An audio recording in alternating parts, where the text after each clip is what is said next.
Just as you are, I accept you. I see you, I hear you, I welcome you in, just as you are, just as you are, just as you are, without changing a thing, just as you are, I accept you.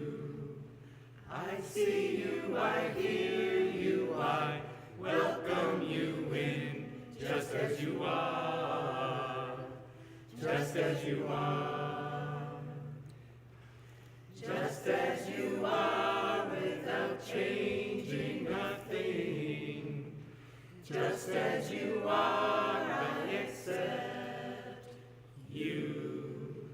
I see you, I hear you, I welcome you in, just as you are, just as you are, just as you are, just as you are.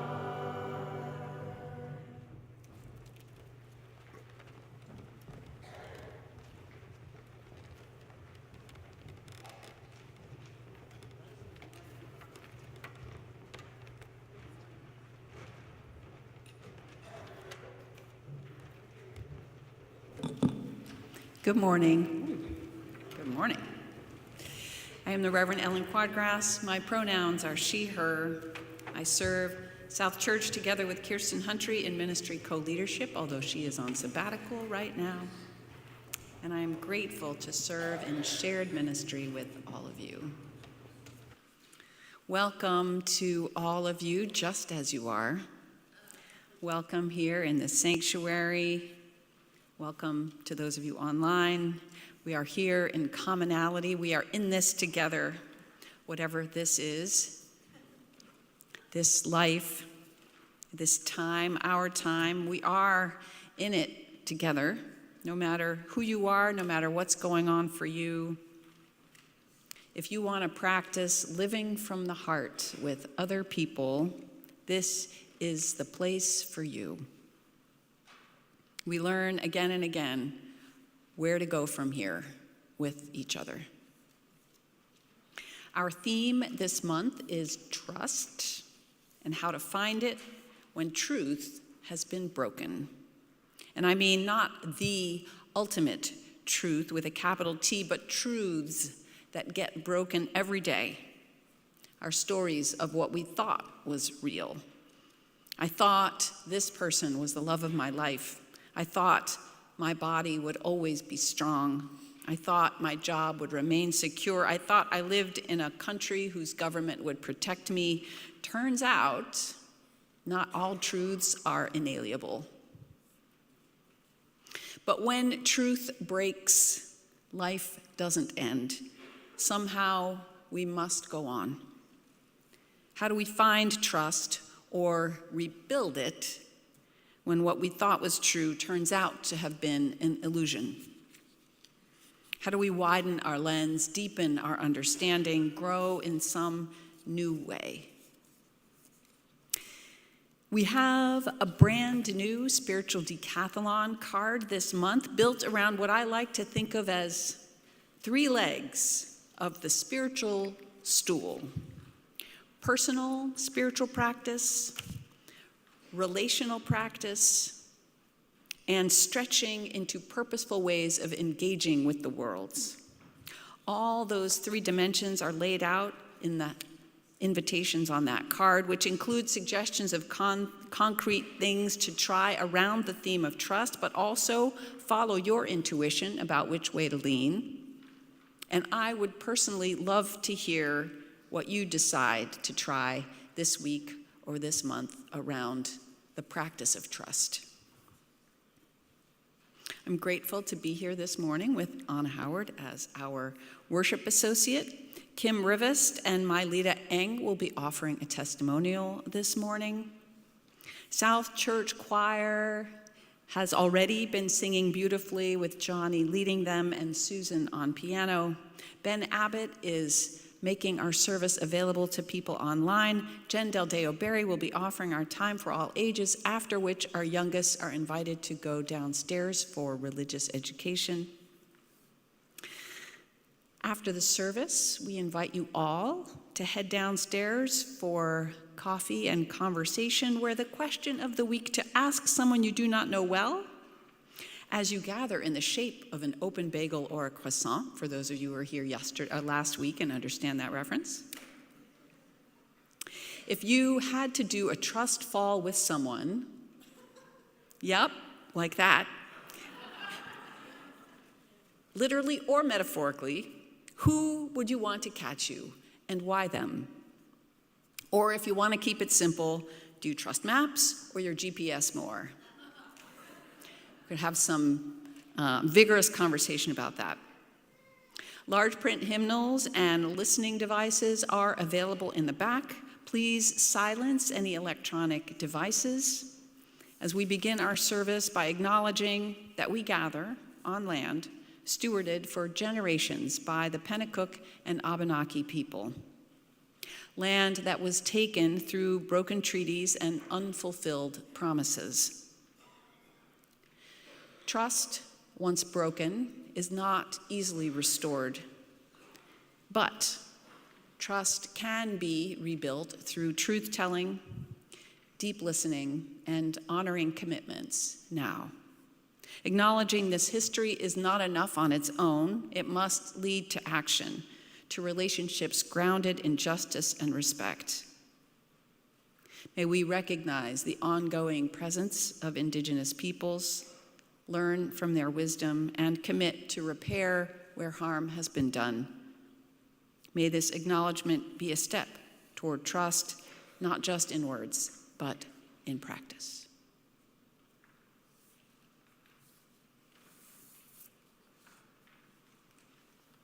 Good morning. A few announcements today. First, next Sunday, 1 week from today, will be the absolute most delicious breakfast you have ever had in your entire life, served right downstairs by our high school youth group. There'll be a pancake breakfast. There will also be gluten-free pancakes and bacon and fruit salad and the best coffee ever. So everybody is invited to come to that. Bring your friends and your family and your neighbors. That is a fundraiser for our high school youth group who will be going to Baltimore in June. Also, there's a QR code in your order of service next to that announcement for food donations for that pancake breakfast. So the more donations we can get, the better, because anything that is not donated will come out of what the senior youth group has already raised so far. So you're directly helping them if you are able to donate any foods from their list.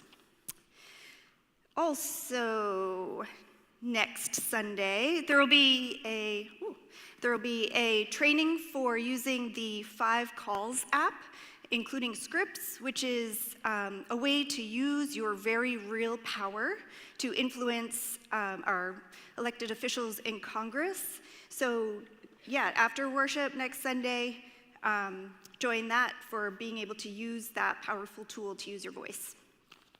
And finally, another superlative, the absolute most fun summer week in the entire Seacoast area will be with our Roots summer program. So kids can sign up for, it's like a summer camp style program that will happen in August. Registration is open now. There will be ways for adults to be involved, but it's only for kids to really have the most fun in the Seacoast. So visit that QR code to sign up. Thank you.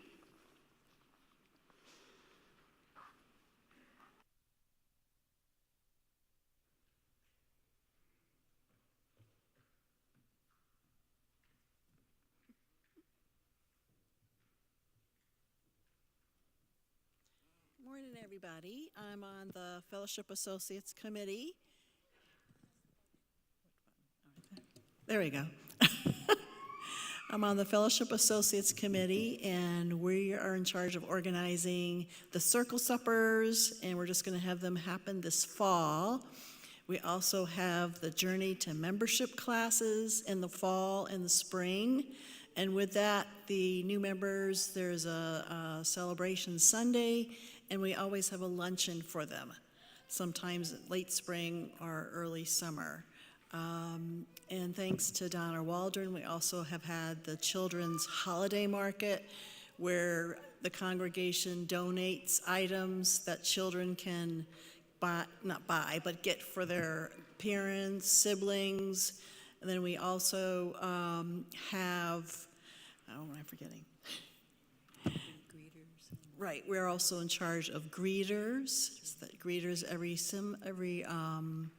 Sunday, and we have that's right, I already mentioned the Journey to Membership.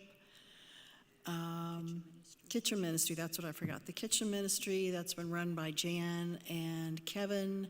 They always could use volunteers helping put out the goodies and the beverages, and also, I think that's it. Yeah, that's it. Any social events. So any social events that we come up with that the congregation can do.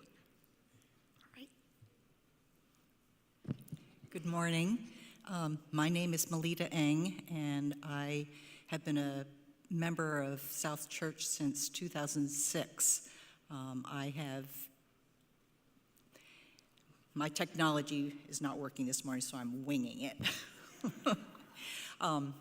I was approached by Brad Greeley probably about 10 years ago to serve on a group, and I did not sign on because I just didn't have the bandwidth, and I just didn't feel comfortable stepping out of my comfort zone. And but I've always felt that I should serve here at South Church. Well, any relationship, there should be reciprocal give and take, and I really felt like I was taking more than giving. I had worked a little bit with Carol Reynolds in the kitchen during social hour before it was kitchen ministry.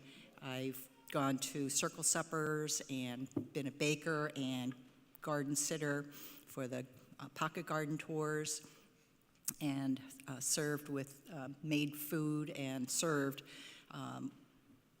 meals with Pedo Kaizen at the Salvation Army soup kitchen. But I've always felt that I was still on the periphery of South Church. And Alice O'Trainer asked me 2 years ago to serve as a fellowship associate, and I said yes, and I'm really glad that I did. So much so that I've signed up for a second term. And I think that being on the fellowship associates is the most fun way to serve our church. It's social. Fellowship is about community and relationships, growing relationships, nurturing them, and renewing relationships. And I really feel like I'm part of the South Church community now. So the other thing is that if you don't want to join the Fellowship Associates, you can always sign up in advance. If you know you're coming to church, you can sign up in advance to be a greeter. We all know how to say good morning, right? And you can also serve in the kitchen ministry, making coffee or hot water, and if you don't know how to do that, we'll teach you. So it's fun. So please come and join us, and we'll be downstairs at social hour if you have any other questions. Thank you.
As we light the chalice, we share these words by a poet, Adrian Rich. My heart is moved by all I cannot save. So much has been destroyed. I have to cast my lot with those who age after age, perversely, with no extraordinary power, reconstitute the world. Now please rise and join us in reciting our mission statement that is printed in your order of service. At South Church, we nurture spiritual growth through worship, learning, and community. We celebrate the worth and dignity of all people, and we inspire one another to act on our faith in the larger community.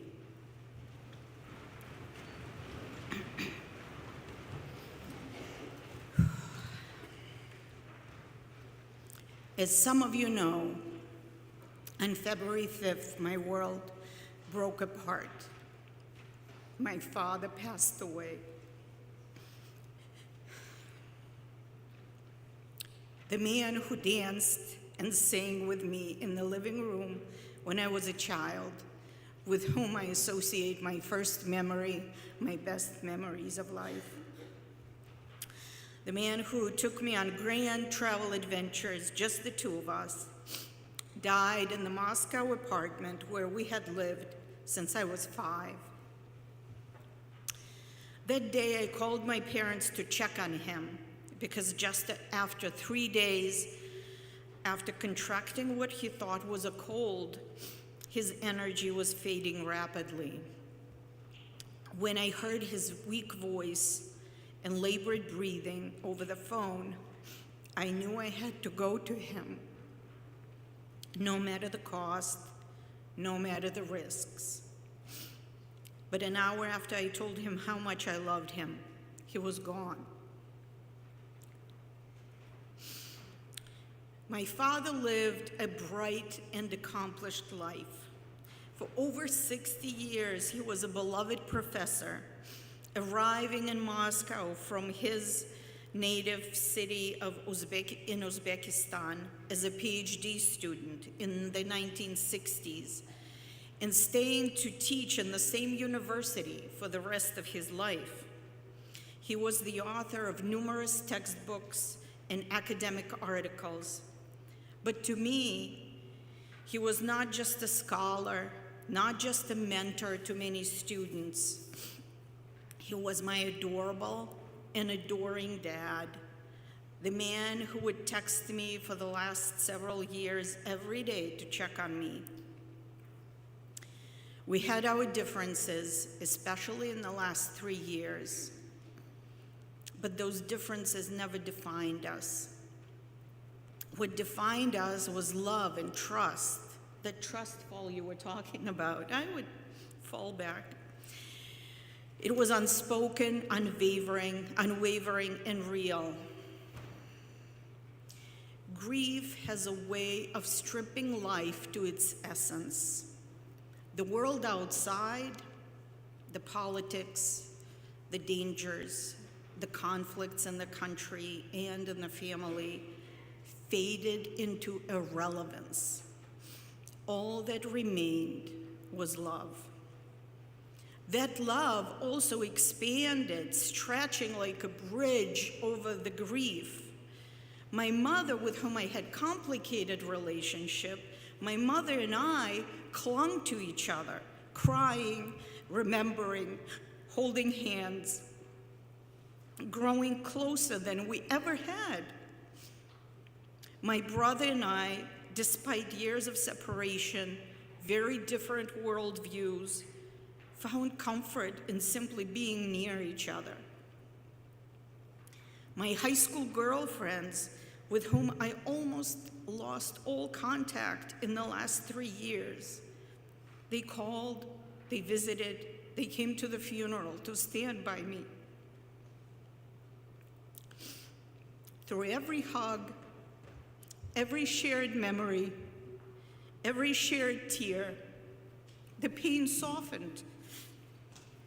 And in the midst of that sorrow, joy found its way in, arriving in laughter over old stories, in the warmth of shared remembrance, and in the quiet understanding of a love that never fades.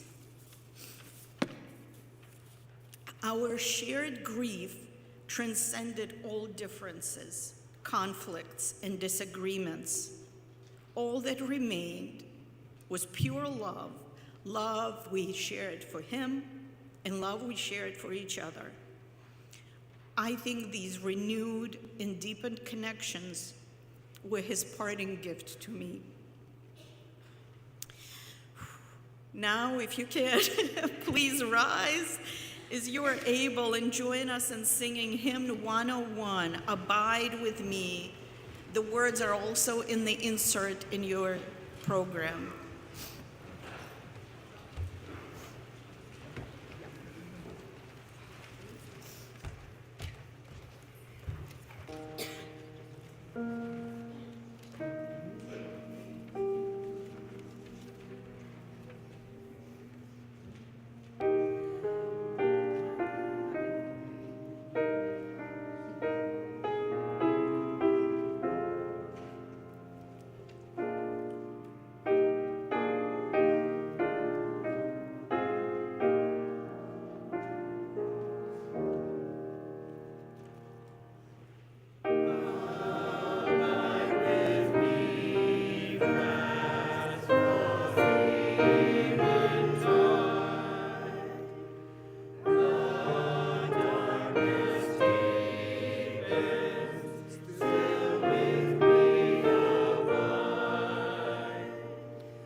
It is time for a story, and anyone who would like to enjoy the story up here, please come up now.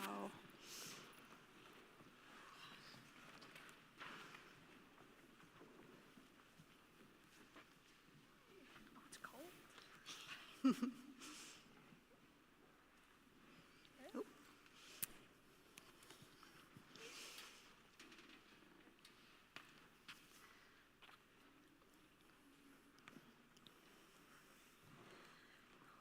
We have everybody here today.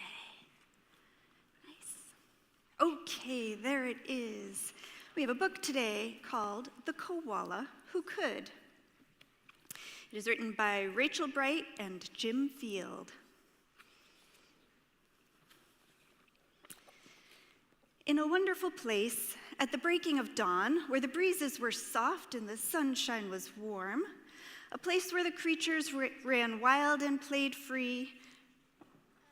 Our TV turned off. How can that be?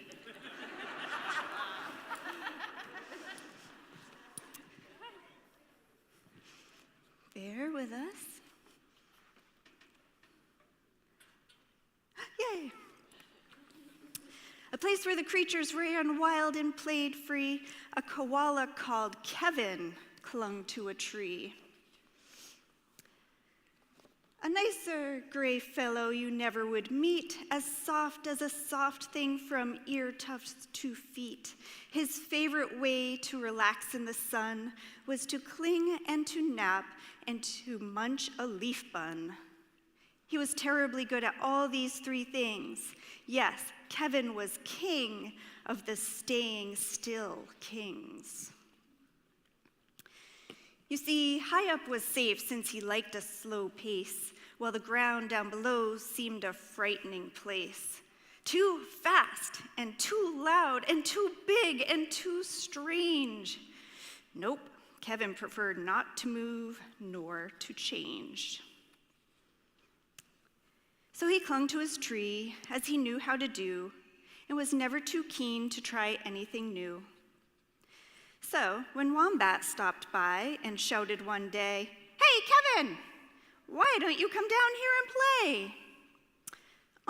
I think, he replied, I should stay on my plant. I'm busy right now. No, I'm sorry, I can't. Why not? Cried the Roos, who liked the idea. Yes, why? Called the Dingoes. You've nothing to fear. But Kevin, who wasn't the do things quick sort, said, I've clinging to do, but thanks for the thought.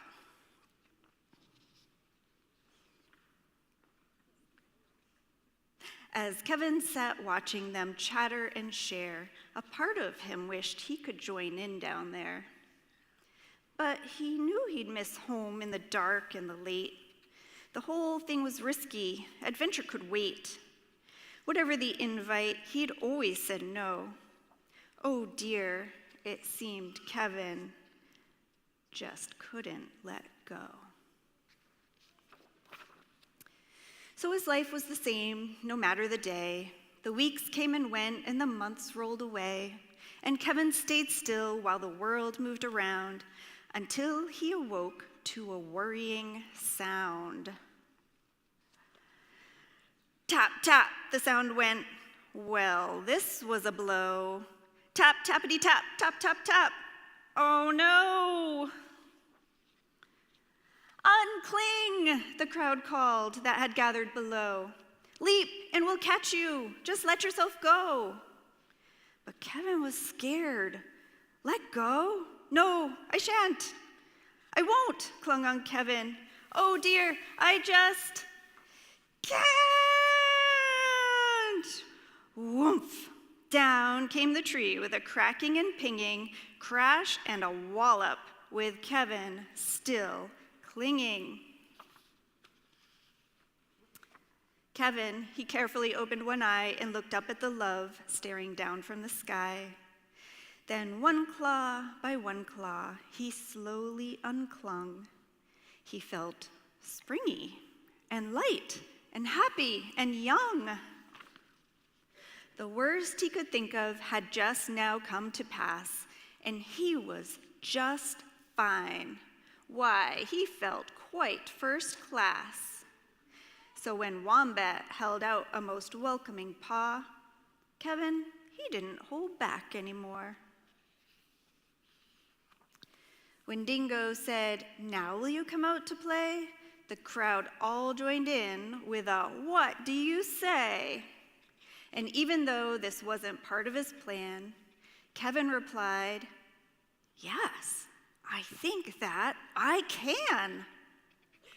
And Kevin, from then on, was always can do, because life can be great when you try something new. I wonder if anyone here has ever been afraid of change or trying something new. I know I have. It gets pretty easy to cling on to what's comfortable. Sometimes, if we can remember to let go a little bit, we can grow in really cool and exciting ways. So now, all kids, teens are invited to come downstairs for some exploration.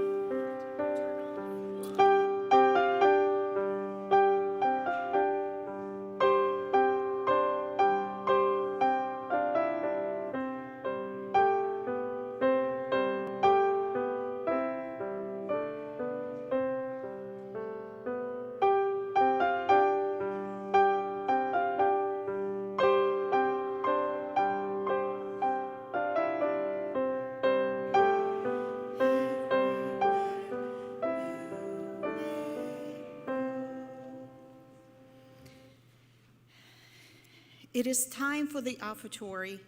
Let us generously share our resources to support our building, our dedicated staff, and the vibrant community that nurtures us all. During the month of March, our collection will be shared with Women Aid of Greater Portsmouth. Founded in 2005, the mission of Women Aid of Greater Portsmouth is to provide short-term financial assistance to our neighbors in need when they have nowhere else to turn. The offering will now be gratefully received.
us gather our hearts and minds in a spirit of prayer or meditation.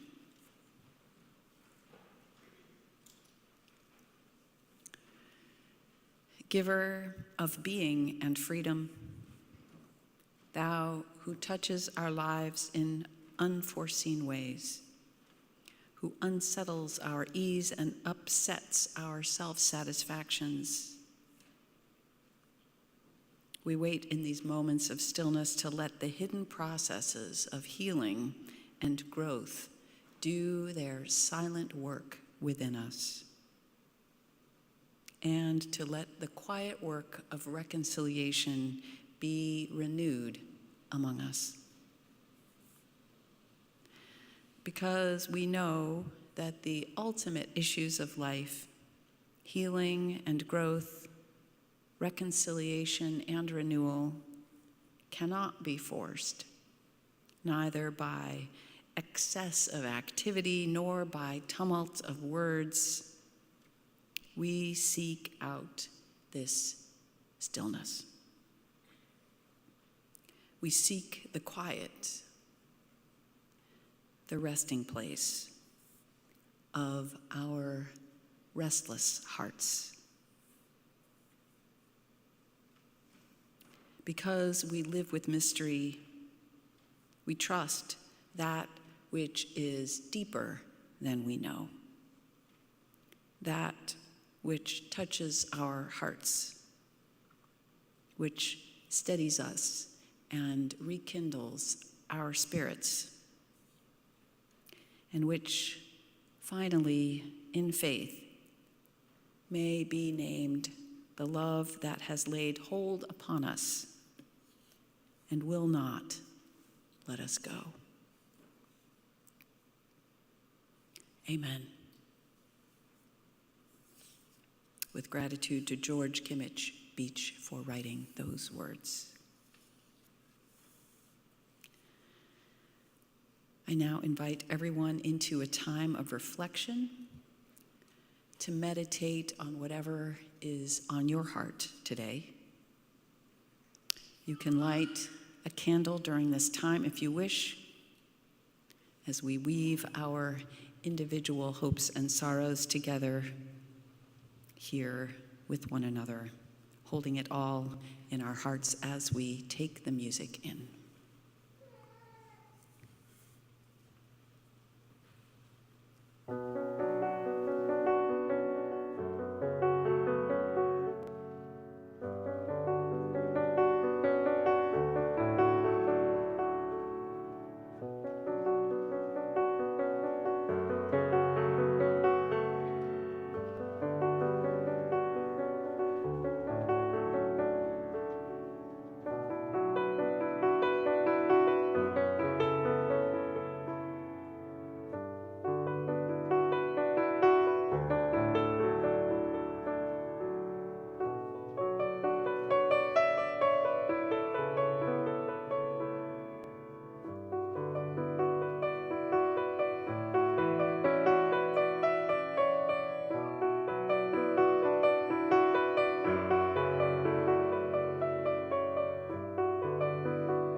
recognizing that every joy lifted into this space is multiplied, and every sorrow that we hold together is lightened.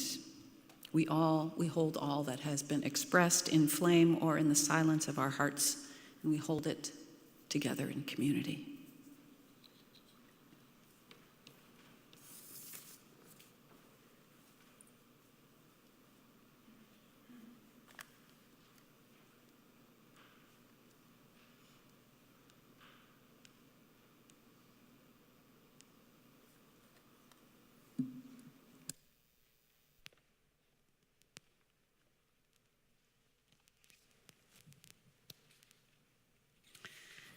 When I was in seminary, we had community worship every Wednesday.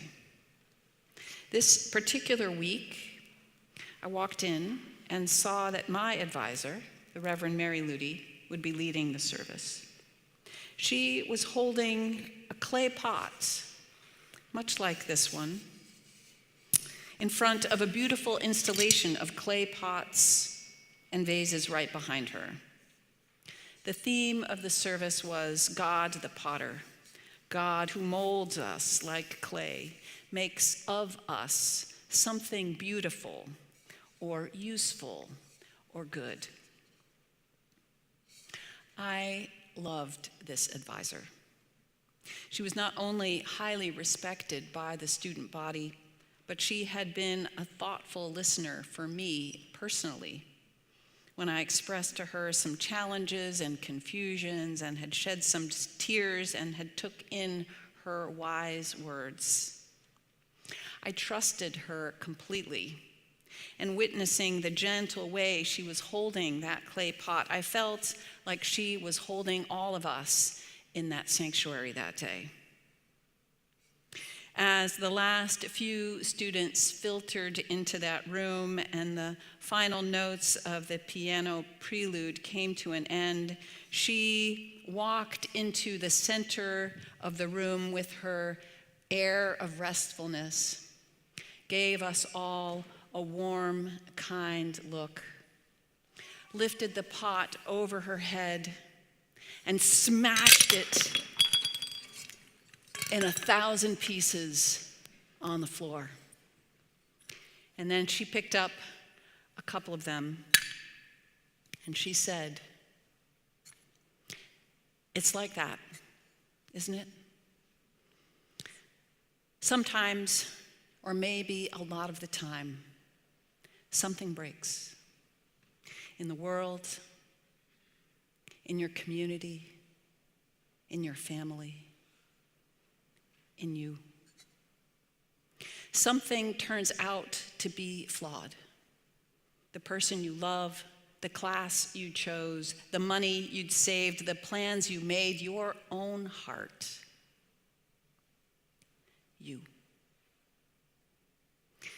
Nothing's perfect," she said. "Fissures open, cracks widen, life falls off the shelf and shatters. Things change. People change, beliefs change, you change. It's hard, it confuses, it hurts. And you wonder, you have to ask, God, what am I doing?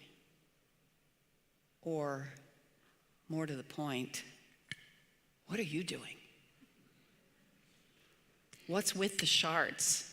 I sign on for your glory and I get Humpty Dumpty. Or do I? Can you put it all together again, somehow? Will you? Please answer me.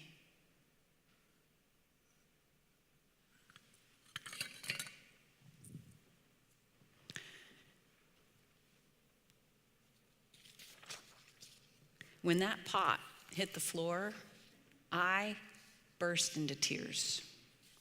Those shards were me.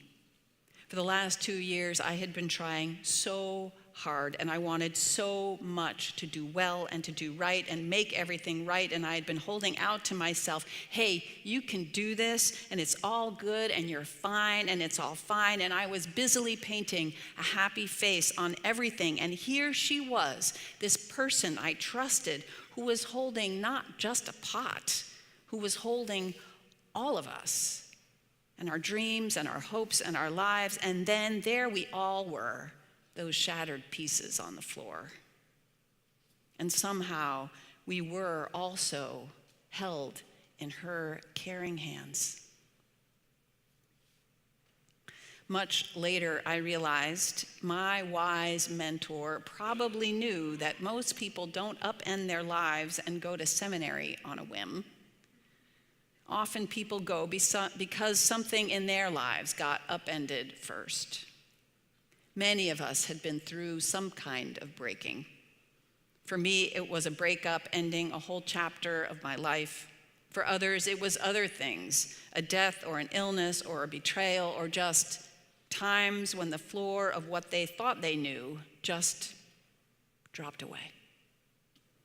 Whatever it was, there were things that left big questions in their wake, like, what is true now? What can I trust, if not that? How will this all get put together again? And who will do it? They are the kinds of questions that send people to church, too. While sometimes it's something beautiful like having a child whose fresh eyes on the world are inviting you to rethink everything, it's also not uncommon that some difficult life turn propels people to look for deeper answers in a place like this. A divorce, the loss of a loved one, a partner, parent, or child, job loss, or some traumatic event. Regardless of what got you here, I don't know many people who make it to adulthood without some breaking, some upending, some need to drop dearly held beliefs. And as our current times invite us to rethink what had seemed solid, it seems like a good time to look at what we do when things break down. Because we all have our tendencies. Some of us try to shake it off or shoulder on, pull ourselves up. Just try harder, keep going. Eventually you'll bounce back, we tell ourselves. It will be fine, we say to ourselves. It will be fine, we say it to each other. Others of us tend more toward fatalism, feeling abundantly clear that there is no bouncing back from this one. We will not be fooled. Humpty Dumpty has fallen. There will be no take two. We are vulnerable to staying down for the count. And then some of us flip between the two, trying hard to regain our ground, regain control, alternating that with giving in to despair and a recognition that things will never be the same. In that messy, fertile mix, I appreciate the perspective of Navy SEAL Eric Greitens, author of the book, Resilience, Hard-Won Wisdom for Living a Better Life, whose words speak a sobering truth that is nevertheless hopeful, at least to me. Life's reality, he writes, is that we cannot bounce back. We cannot bounce back because we cannot go back in time to the people or the situations that used to be. The parent who loses a child never bounces back. The 19-year-old who sails for war is gone forever, even if he returns. You know there is no bouncing back. What there is moving through. What happens to us becomes part of us. Resilient people do not bounce back from hard experiences, he writes. They find healthy ways to integrate them into their lives. And he concludes, and this is the part I find most hopeful, in time, people find that even great calamity, met with great spirit, can create great strength. Great calamity, met with great spirit, can create great strength. Now, for the skeptics among us, of which I am one, at first glance, that may sound like the same old tired line that every cloud has a silver lining and what doesn't kill you makes you stronger. Anyone who has ever struggled with loss and heard that sentiment knows how unsoothing it is, how dismissive of actual present time pain, how paltry that can seem in the face of truly cataclysmic circumstances. But I don't believe Eric is offering a platitude. What I think he's saying and what I believe is possible is not a cliche, it's a reorientation, an incorporation, an expansion of the soul that is possible when we bring spiritual processes into the mix. And I believe our current times are inviting us to bring spiritual tools and processes into the mix. Whatever our tendencies might have been in the past, we are being invited to respond in fresh ways to this fresh circumstance so that we might grow stronger, not just individually, but collectively. Because one thing that is different now from any single life-orienting upheaval any one of us may have had in the past is that this one we are all encountering together. This ground-shaking experience is happening to all of us all at once at the same time. And yet, it can feel, at least to me, like I'm all alone in it when I'm scrolling on my iPhone. I feel like that koala clinging to a tree of beliefs that have always served me, but I am clinging by myself. I want to cling to the belief that the government has my best interests at heart. I want to cling to the belief that everything I've been taught about how to live in this world will keep me safe.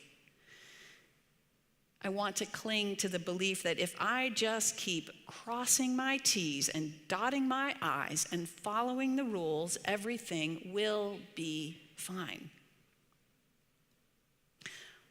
What I now see, those are white middle-class beliefs that I already know are full of holes. And those beliefs also leave so many out of the picture. Anna said in her piece that grief has a way of stripping life to its essence. I think the prospect of really big upheaval can do that too, can strip away the non-essentials, invite us back to what is core. And in that churned up open space, love can also expand, reaching across the chaos like a bridge. And so as the tapping continues and the tree I'm holding on is starting to sway, leaning one way and then another as I'm looking down at what's happening below that feels, in Kevin Kowal's words, way too fast and certainly too strange. As I want to continue to cling to what I have always known to be true and what has always kept me safe, I remember that behind every truth I thought was fundamental, there is something deeper waiting to be revealed. I love that after the crash, Koala opens his eyes, looks up, and sees love. I find myself invited to entertain in this moment a certain kind of letting go.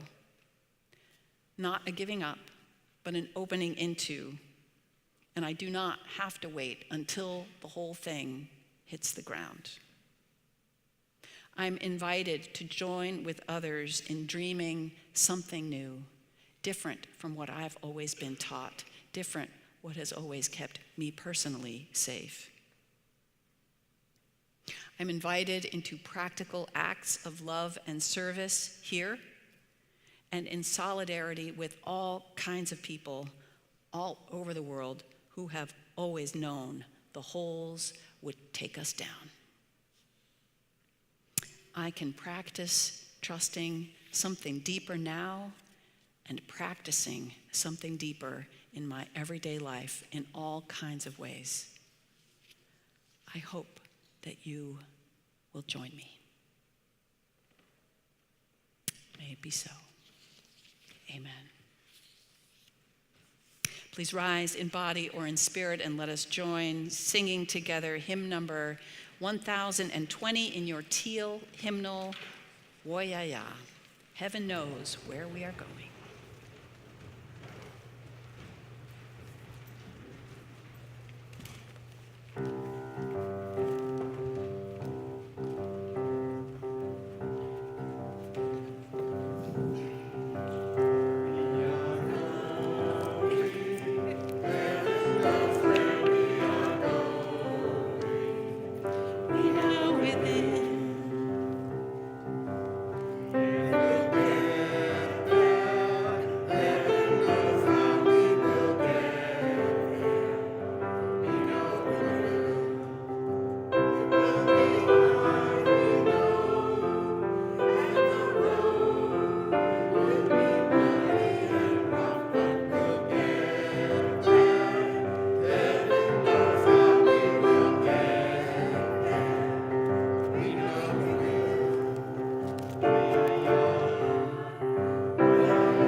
We extinguish this flame, but not the light of truth, the warmth of community, or the fire of commitment. These we carry in our hearts until we are together again.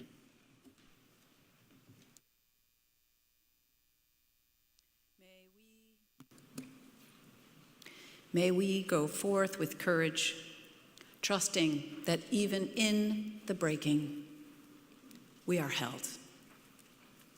May love be like a bridge guiding steps through muddy roads. And though we may not know exactly where we're going, may we trust that deeper truths will come as love guides us forward together. May it be so.